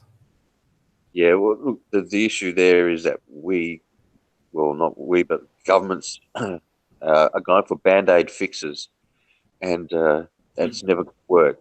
Unfortunately, to fix problems, it goes a lot deeper, like you said. Countries themselves have to fix themselves, and it's going to cost money, and obviously people don't want to put that money in. Corruption is a huge issue in a lot of countries, but these band-aid solutions are never. Are you still there, Jay? They just become a bigger. Yeah, I'm here, man. We're all there, I think. I'm here. Sorry, Matt. The guys in the chat were just asking if you're still around. That's all. I'm here. I just have to do something. But like someone was saying in the chat, there's corruption everywhere, and I can't see how you're ever going to get rid of corruption, unfortunately. But these band fixes. Well, I think the biggest problem with it, though, is the misdirection of it. because it's always blamed as somebody else and not looking at the people that are actually doing it. That's the biggest issue at the moment. Yeah, the boys in the chat are talking about the immigration problem, and I have to agree. If you can't bring people that are not going to assimilate to your culture, you're going to have big problems. I'm seeing it here in Australia. I know the UK have seen that problem. Europe and the US are having issues with it too. I think we're too. I mean, it's good to be, you say, fair and wanting to help people out, but I don't think that necessarily bringing them into your own country is the best way to do it all the time. Fix their country so that they will stay there. Because we're bringing people into our own countries that are just never going to assimilate, and it's going to cause big issues in the future. Well, the thing is, a lot of that isn't new. I mean, this is the thing in the UK. A lot of the people have been coming in since the 50s, and they haven't assimilated. They haven't integrated. Separate communities have formed. Yeah, we have that problem here in Australia, and it's getting worse now with bringing people in from the Middle East. The way I mean, I might get taken the wrong way here, but I see it as we're bringing other people's problems here, and I think the UK's had that issue, haven't you? Yeah. This is why I mean a lot of focus has been on the London Mayor, for example, relating to the amount of serious crimes in London because of the stop and search being reduced because it was pushed as a racial issue, when in reality the facts say that the crimes are predominantly committed. So at the end of the day, if they're committing crime, they're probably get searched more than everybody else because they are the perpetrators. Yeah, and it comes down to this bullshit term, politically correct, which I hate that. This politically correct thing is going to be the death of countries for sure. I think it'll be the starter of the next war, that's for sure. Well, I get searched every time I walk into a mall here, and it's usually by a female, and I love it. Frisk me, baby. I say, come on, have a really good look. But that's because you take a red pill before you go in there, Jay. No, I just say take a really good look. Make sure you check me all out, pat me down properly. And they do. They have more of a feel than that pat down, I'll tell you that right now. That's okay, it doesn't offend me. You're shameful, Jay. Yeah. Doesn't offend me at all. But if it's a guy, I'm sort of like, come on, mate, get off me now. I'm ready to go. But yeah, going back to things like Brexit, Matt, that's a band-aid fix. I just think how it's going to rebel. Well, the thing is that it's the issue with Brexit is ignorance is bliss, because the problem is the British government. It always has been. They've always been able to go, it's because of Europe, it's because of Europe. And the next 9-10 years will be, it's because of Brexit, because of Europe. At no point is anybody going, hang on a minute, you're our government, you failed in Europe, and you're failing locally. You're the problem. Because at the end of the day, they've allowed all these problems to happen. Because as a career politician, it's about the money. It's not about serving the people. Yeah, well, I mean, the problem is we have politicians now who, for the life of me, I cannot understand. I don't understand the Australian politicians, so I'm never going to understand the ones from the UK or the US, but very few of them are trying to actually do the right thing by their countries. That's for sure.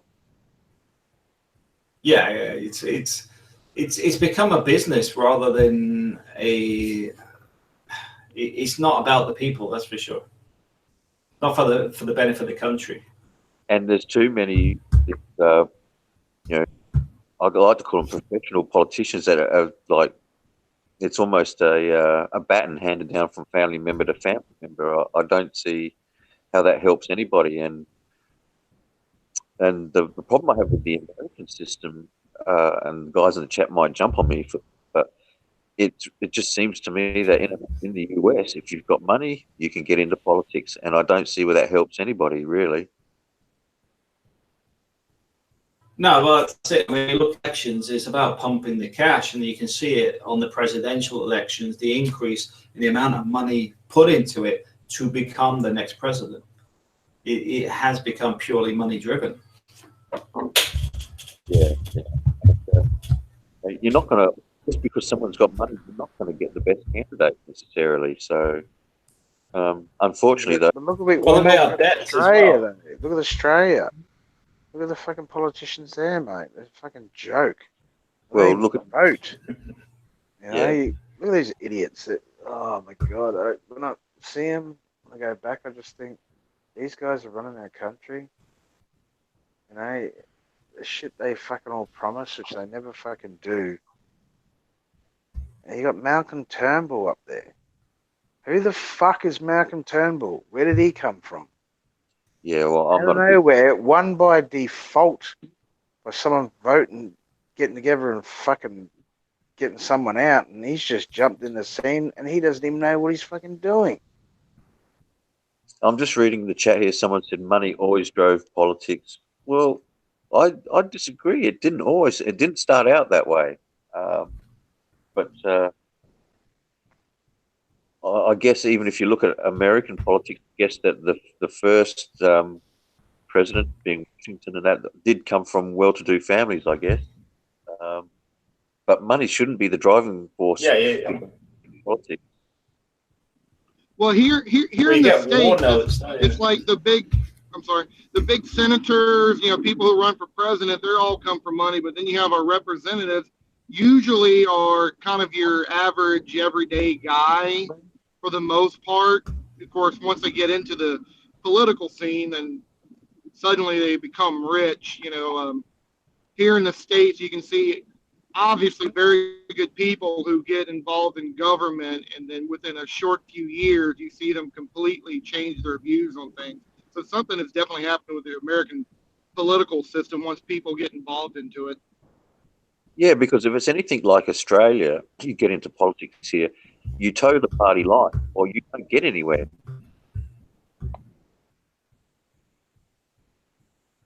Elected, that's for sure. Cuts the money off.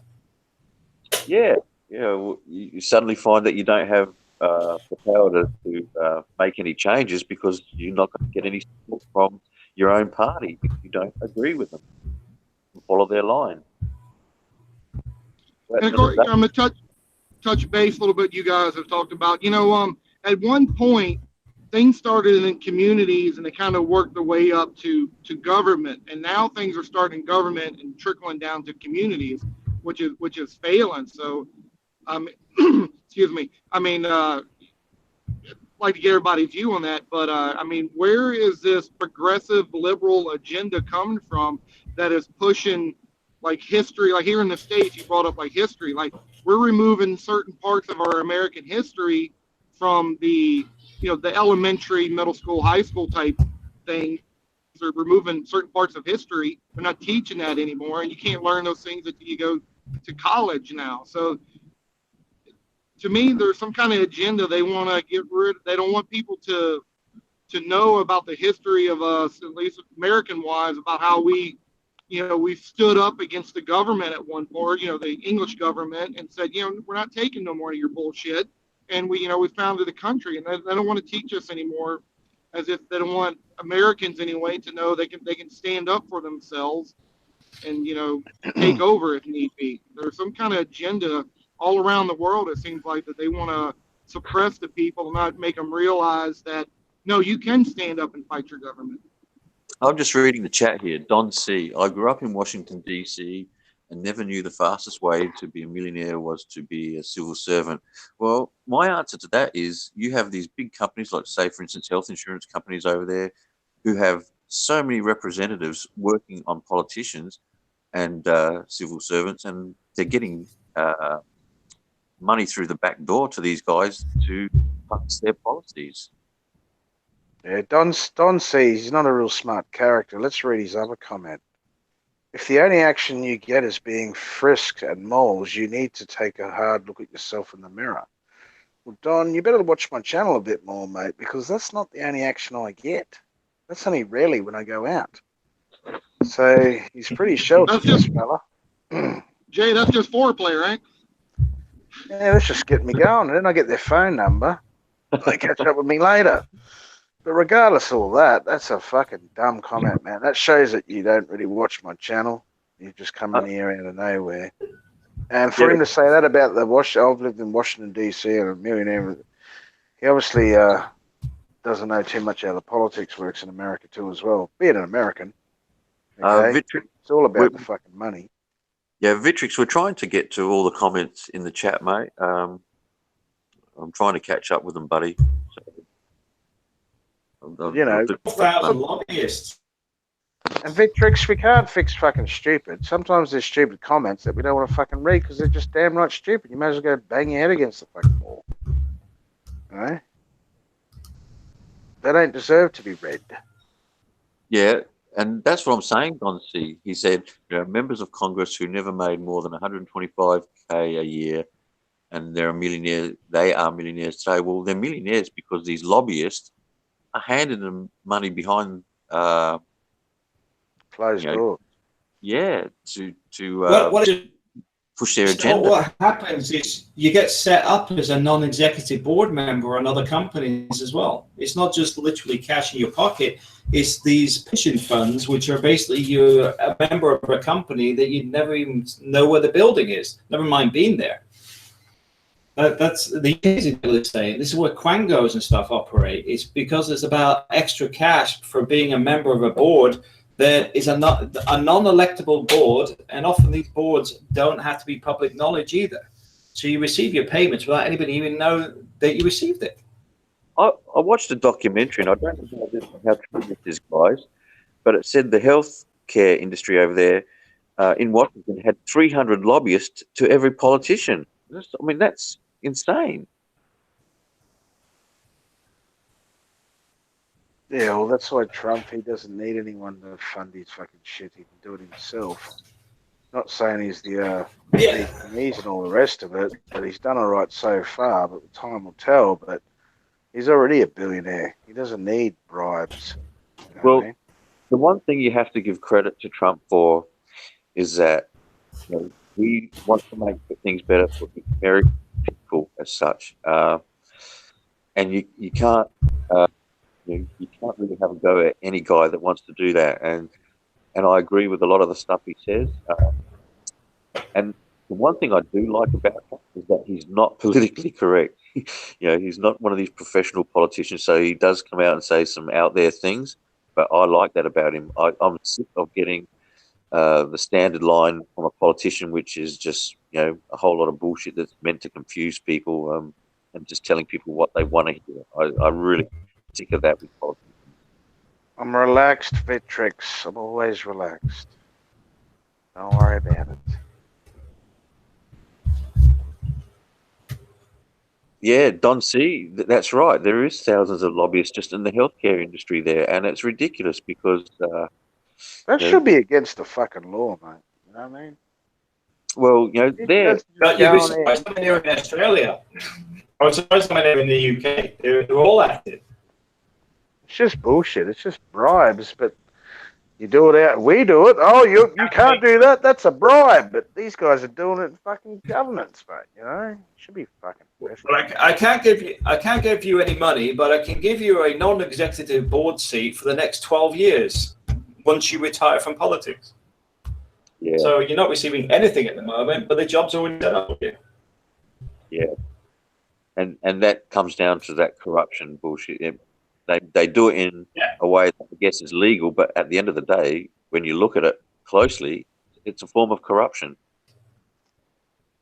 Yeah, that's why they, when they get caught, and I mean, I don't know if you have the same things related to expenses in Australia or the US, but like when they get caught, they just go, "Oh, it's perfectly within the rules. I'll just give it back." Then it's like you've been caught.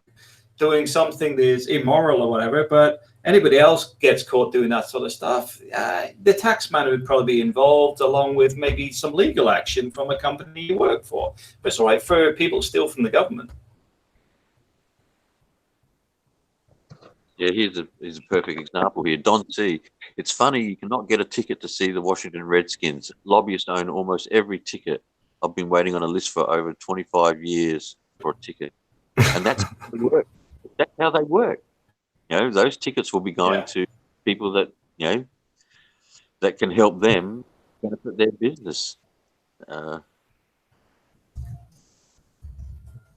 Vitrix, I agree. Politically correctness sucks, and I guess Trump was voted in on the grounds that he's not politically correct. He's not, a professional politician, and it's refreshing to have somebody like that. But like Matt said, you're going to have to wait a few years down the track to see how his policies do affect the country. It looks good at the moment, but down the line is when you will see if it's good or not. Time will tell. Yeah, Duterte, I don't know a lot about him. Some of the things he's done, Vitrix, I don't like. I think, just giving the people involved in drugs the death sentence, I don't know if that's a reasonable thing to do. But at the same time, there was obviously a big problem there and something had to be done, but I'm not sure the death sentence is the way to go. Unless you're a multi-murderer or, some cold-blooded killer, or I'm not so sure about the death sentence. And obviously here in Australia, we don't have it. So, and I'm kind of glad. We used to hang the motherfuckers. No, we don't have it here now, though, Joe. I should bring it back. You know what? But it also depends. It's all dependent on how bad the crime is as well, though. The corruption's too bad, which is why you need the death sentence. Because you've got to stop them being able to get bought out. I'll tell you what, I have a problem with the death sentence, and it happened here in Australia, where we hung an innocent man. Now, the UK was the same. The last two they were killed were innocent in various forms. And to me, that shouldn't have been hung, should I say?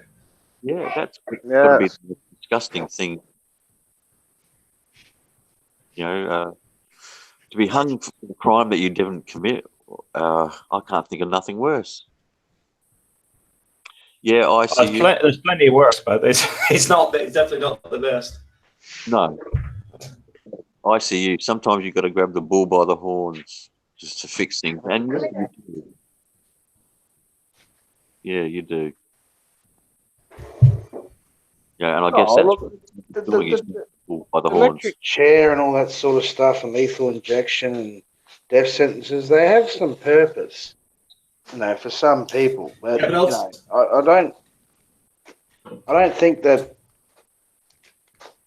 people doing minor shit should be fucking killed. Yeah, and asshole, and you're a real cunt, and you can do some bad shit, you just can't stop, and you're killing people. Well, maybe you should be put in the ground. You know what I mean? And I agree with that. I agree. There's some people there, these mass murderers, cold-blooded killers, child killers, and things like that. I don't have a problem with that.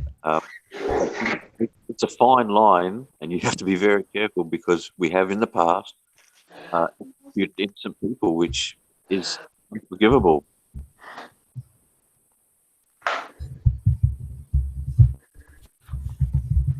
Okay, Vitrix said, as far as I know, Duterte is only killing the drug law. If that's the case, then I guess that's not a bad. He's also killed just people just selling shit, you know what I mean? Like the average drug dealer back in Australia selling their shit, man. They've watched them and they've gone in there and they've fucking just slaughtered them. He has, It's from the top down. In fact, that was one of the political issues some people complain about. Is mainly people at the bottom that have been getting killed, not the people at the top. Yeah, he's not focusing on where the big kings are, the ones bringing it into the country, the ones that have got fucking kilos of the shit, tons of the shit, focusing on the guy on the corner that's fucking selling a few fucking bags and killing him is really bullshit. Yeah, that In my opinion. and what I don't agree with Jay, that they're not. I mean, put them in jail, yes, but I don't think executing them is the way to go. Oh. That's what Zumba's for. That's what the addicts, whatever, have to go and do the Zumba. Well, it's the Chinese that are bringing fucking the shit into the country. Huh? Yeah, but there's plenty of Shabu labs. I mean, there's been a lot of Chinese and Koreans involved with the Shabu labs. I've seen it on the news in the Philippines because you can smell it when they're making it. It's very, very potent. It smells like cat. Very easy to recognize. Yeah, so when you've got a factory, it's not hard to find this stuff. But the problem Duterte's facing at the moment is the actual police involvement, which is why I noticed Tommy Osmena, the mayor of Cebu, put out because there's actually been people putting a hit out on him because it's relating to some of the police in Cebu being involved in the drug industry. Because obviously he's took Duterte's view on it, and also his I can't remember his name, but he used to do hits for Tommy Osmena. He got murdered. I think it was on Bohol. He was gunned down. Is that the mayor that was putting up a flag or something like that? And he was shot while he was doing that? No. Tommy Osmena's not been shot. It's one of his associates, who's an ex-policeman that was in jail. Because basically what happened is Tommy Osmena was senator for a while. Then he's come back as mayor and booted out Mike Rama. But basically there is a policeman that was in jail for murder. And the first thing Tommy Osmena did was pay the 250,000 pesos bail to get the guy out of jail because he actually deals with some of these sort of issues. That guy was actually shot dead in what was alleged some sort of drug bust or something. They were trying to make out he's involved with drugs himself. But personally, I think I know he was just actually killing people involved in drugs. Hey, Matt, did you see on Facebook a couple of guys that were they were in the part of the barangay or the government or whatever? It was just down there in Naga. They're in a Toyota 4Runner, and they just opened fire on them, just shot them all in the car. And Vitric saying, 2 weeks ago. just Yeah, that was reading car, wasn't it? Yeah, car. Sorry, yeah, 10 minutes away. Whatever it is. No, what is it? Half an hour away down the road there. Yeah. Vitric's saying they're probably not from the Philippines. That's why Duterte cannot get to them. Well, in those situations, Duterte needs to be working with Interpol and taking these guys out because he's never going to do it on his own. Let's face it. When you got guys from other countries involved, you have to work with Interpol and take them out because he can't take out guys that are working from outside of the Philippines. Well, the problem they've got is the physical problem with the Philippines is the number of islands. So it's very difficult to police, and they'll shoot them right across the little fishing vessels with a little engine on the back. You can't catch the things, so they can bring drugs. It's the same way people in to Mindanao. They're coming in. It's so quick, and it's just like a torpedo coming through the water. And there's hundreds of them. It's near impossible to police from that side. That's the problem. You've got 7,000 islands. It's not easy to control. Yeah, and like it was brought up by Vitrix, when you got these guys that are working from outside of the country, no government's going to be able to deal with that unless you start working on an international basis to catch these guys. Yeah, well, it's the same with the dogfighting, though. Dogfighting's the same. They don't want the drugs to go away. It makes them too much money. The war on drugs has failed in every country. I mean, I don't know if there's even a way to stop it. Well, maybe there's no way to stop it, but if you look at the Netherlands, at least under control. Legalise it. Yeah, well, if the government controls it, to me, that's the best way to go about it. We've seen prohibition doesn't work. We've seen that in the 20s in America with alcohol. Just prohibitions is a failed method. Well, it's a bit like the opium. I mean, it's the UK is, well, let's just go. Britain was responsible for the opium trade to China. It's where they got a pandemic from. It was related to the tea because they encouraged India to sell opium to the Chinese, and now they've got about 800,000 addicts. Yeah. Yeah, it's not something that's very easy to control, or it's yeah. I mean, if you legalized it, I mean, well, if they legalise it, Matt, it's not gonna. It's gonna stop. It's going to stop the drug dealers because they're not going to make any money off it. You see. And the thing is, when you legalise something, it doesn't mean you're going to do it. It doesn't mean people are going to go, "Hey, it's cool now. I can shoot up heroin up my arm." Some people just don't want to do that shit. Yeah. And because something was illegal when I was like growing up, and something was illegal, it didn't make me go, "Well, I'm not going to take that. I'll rack it up. Let's have a fucking shot at this, eh, boys?" It didn't stop me. But if they're legalised, it doesn't mean. Because I know people that they just won't do that shit. They just won't do it. There's a question. Myself, I won't stick needles in my arms and stuff like that. It's just something I will not do. If they say, you know what, heroin's legal now, you can go down to your local store at your sorry store, pick up a needle and some heroin, you can whack it up your arm. Is that going to make me do it? Nope. There's a question here for Matt from Lefty all around. Someone asked Matt if marijuana is considered as dangerous as the other illegal drugs, and if the crackdown, so to speak, on marijuana is like the drugs. So they're cracking down on marijuana like marijuana? They are. Marijuana carries a 12-year sentence for having a very small quantity. Let's put it that way. It's a 12-year jail sentence.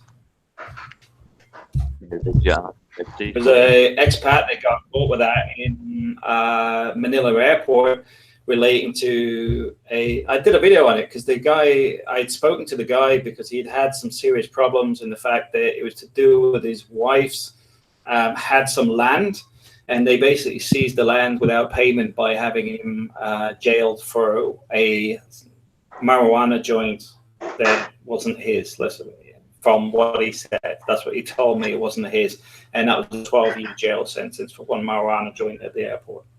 And see, that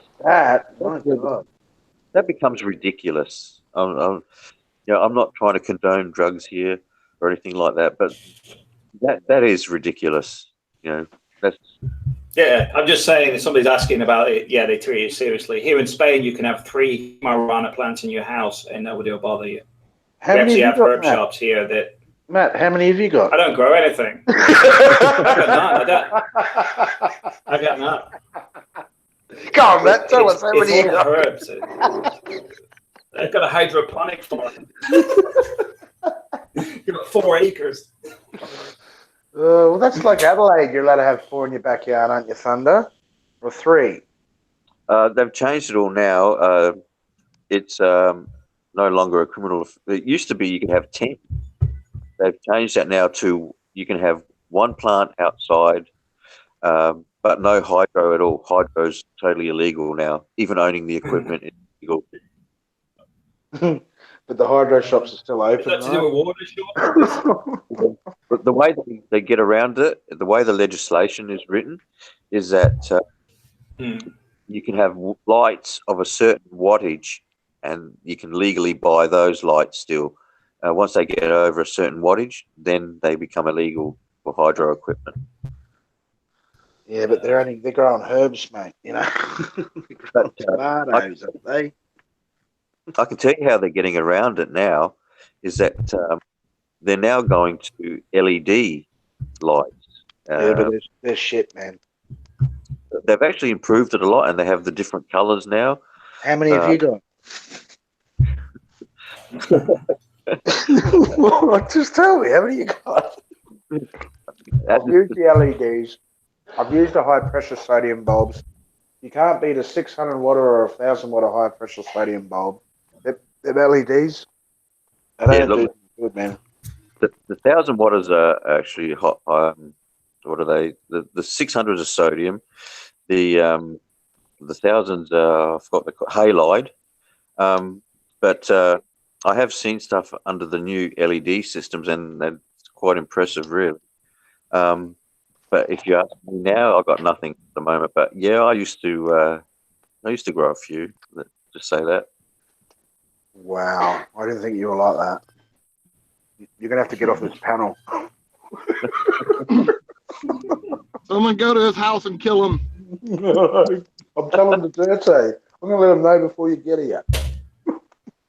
It's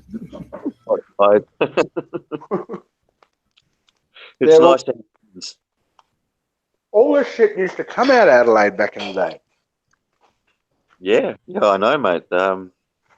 All the best stuff, anyway.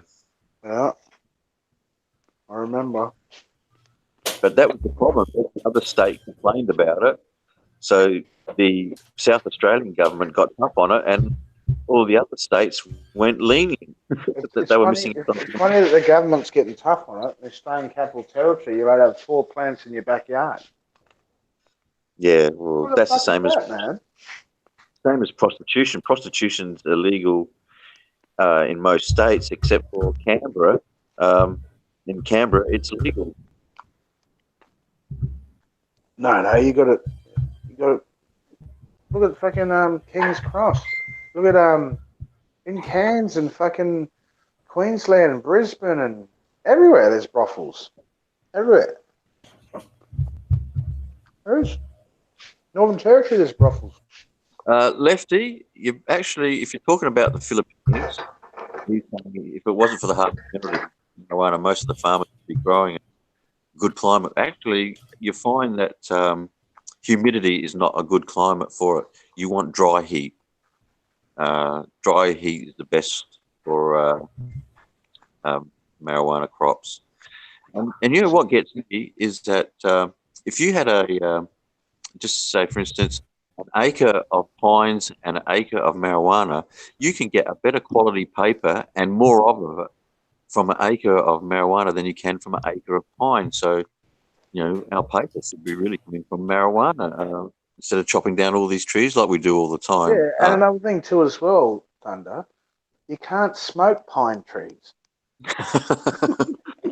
Yeah, but the marijuana that they use for paper is a different type. It doesn't have the same sort of buds on it that the smoking plants have. But there's lots of. I mean, if you look back in history, all the sails on sailing ships was made from hemp. Right. All the big ropes were made from hemp. There's lots of great products that I think you'll find that the first Levi jeans that Levi Strauss made were made from hemp, which is why they were so tough. Hemp is a great product, but unfortunately, it was the oil companies that had it made it illegal because they wanted petroleum-based products to take over from the hemp products. You guys who like to get high and smoke marijuana all the time always know a lot about hemp and its products. Hey, guys, I'm gonna take off. Jay, man, thanks for having me on. It's good talking to everybody. Everybody in the chat. See you later, man. Appreciate it. Righto, have a good one. Yeah, take care. Well, Take it easy. Yeah, I just know about the hemp products because I watch a lot of documentaries, and I've seen a lot about it. So, I think it should be legalized. It's a fucking plant like a mango tree, mate. You know what I mean? Like, it's a fucking plant, man. That's what it is. And like Matt was right, what he was saying. The actual fucking someone was saying the other day. Who was it? Fuck, I can't remember. It wasn't the other day, but it was a few weeks ago. Marijuana in the Philippines is actually a higher sentence than Shabu, which is a synthetic fucking drug that fucks everyone up. You know what I mean? You actually Yeah. get more of a sentence for having marijuana. I was It's just a bit- laughing.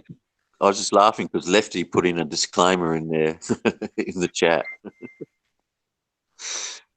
I do not smoke marijuana or do any kind of drugs. That is my disclaimer to any evil expats out there. Look, it doesn't matter what you do, just don't do it here. Exactly. You know, the bottom line is if you go to another country, you abide by their rules. As simple as that. You'd be mad to, like you just. And don't get me wrong, man. You come out of Mango Square and stuff. I've had people approach me and try to sell me all sorts of shit. I just And like, no, sorry, mate. Jump in the cab. Don't do that. And fucking just take off. yeah, well, I've heard that they set people up with that. Mm. So you got to be careful. I'm not about to find out what I've heard about it, but I'm not going to be stupid enough to say, oh yeah, I'll why not? Yeah, thanks. I'll take that off you.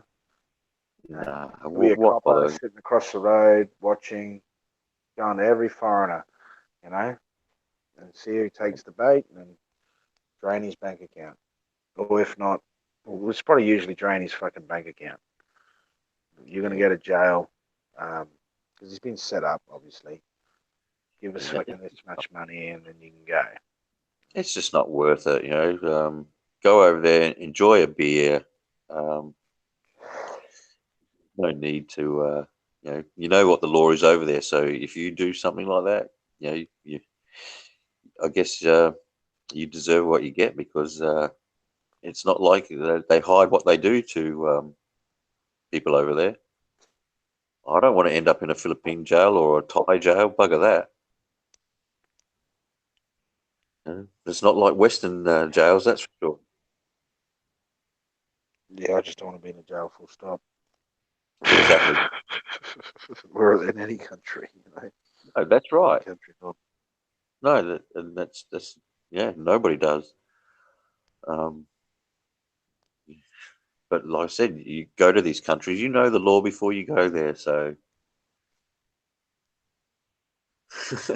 Lefty says, get drunk and drive a scooter. That's allowed. Well, I think they're cracking down on that too, aren't they, Jay?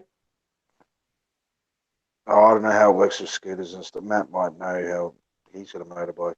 I don't know. Yeah, I got told at a barbecue with some of the police I know that it's okay as long as you don't run into somebody. That was advice from a policeman. So yeah, just don't crash was the advice. Yeah, well, A lot of foreigners get drunk and they jump on the scooters and stuff. I've been at the bar and I've seen them get on their fucking scooters that they've hired and they're fucking blindly falling off it, riding off. You know what I mean?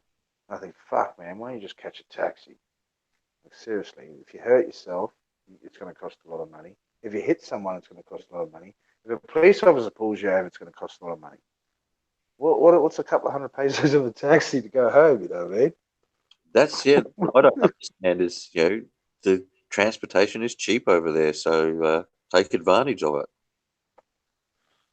Yeah, What? I've seen it many a times. And I think, fuck, man, why don't you just leave it here and pick it up tomorrow? Why'd you even drive it here in the first place if you're going to get drunk? Yeah, that's a good point. Why don't Like you just catch a taxi in the city? they have cheap transportation over there. Take advantage of it. Um, you're silly to yourself anyway, because not only do you have to worry about fines and things like that, I mean, you could end up just bloody killing yourself. Yeah, well, I'd done it once, fucking back in Australia, and I got T-boned. I jumped out. I thought I was in a third world country. I said, look, what's it going to cost to fucking sweep this under the rug? And the bloke said, what? Where's your license? Oh, shit. So bribe's out of the question, mate. He goes, no, I'm fucking calling my insurance company. I thought, oh, well, fuck dear. I don't know what he was complaining about. He was in a work car. My car got written off.